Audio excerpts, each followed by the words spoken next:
நம்ம கடைக்கு தேவையான பால் பாக்கெட்டு, ஜூஸு, பல்பொடி எல்லாம் தான் இன்றைக்கி வாங்கியிருக்கோம். இன்றைக்கி உள்ள பட்ஜெட்டு 1/2 லிட்டர் ஆரோக்கியா பால் பாக்கெட்டில் வந்து ஒரு 5 பீஸ் வாங்கியிருக்கேன். 178 ரூபா. அதில் நமக்கு ஒரு 8 ரூபா லாபம் கிடைக்கும். அதே போல் 1/4 லிட்டர் பால் பாக்கெட்டில் வந்து ஒரு 4 பீஸ் வாங்கியிருக்கேன். 72 ரூபா. அதில் நமக்கு ஒரு 4 ரூபா லாபம் கிடச்சிருக்கு. சக்கரா கோல்ட் 10 ரூபா ஜூஸு, 5 ரூபாக்குள்ள ஆரஞ்சு ஜூஸில் வந்து ஒரு 10 பாக்கெட் வாங்கியிருக்கு. ஒரு பாக்கெட்டுக்கு 1 ரூபா வச்சு நமக்கு ஒரு 10 ரூபா கிடைக்கும். அது ஒரு 40 ரூபா. அதில் ஒரு 10 ரூபா நமக்கு கிடைக்கும். அதே போல் சக்கரா கோல்டு டீ வந்து ஒரு சரம் வாங்கியிருக்கேன். ஒரு சரத்தில் வந்து 12 பீஸ் இருக்குது.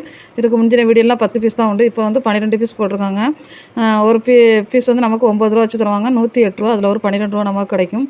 அதே போல் பல்பொடி வந்து ஜெட் பல்பொடி வந்து ஒரு சரம் வாங்கியிருக்கு. ஒரு சரத்தில் 25 பீஸ் இருக்கும். ஒரு பீஸ் நமக்கு 1 ரூபா 60 பீஸா வச்சு தருவாங்க. நமக்கு அதில் ஒரு 10 ரூபா லாபம் கிடச்சிருக்கு. அதேமாதிரி பால்கோவா வந்து ஒரு ஒன்று வாங்கியிருக்கு 45 ரூபா. அதில் நமக்கு ஒரு 15 ரூபா லாபம் கிடைக்கும். 1 ரூபா 50 பைசா வச்சு கிடச்சிருக்கு. மொத்தமாக வந்து இன்றைக்கி 483 ரூபாய்க்கு நம்ம சரக்கு எடுத்திருக்கோம். அதில் நமக்கு கிடச்ச லாபம் வந்து 59 ரூபா லாபம் கிடச்சிருக்கு.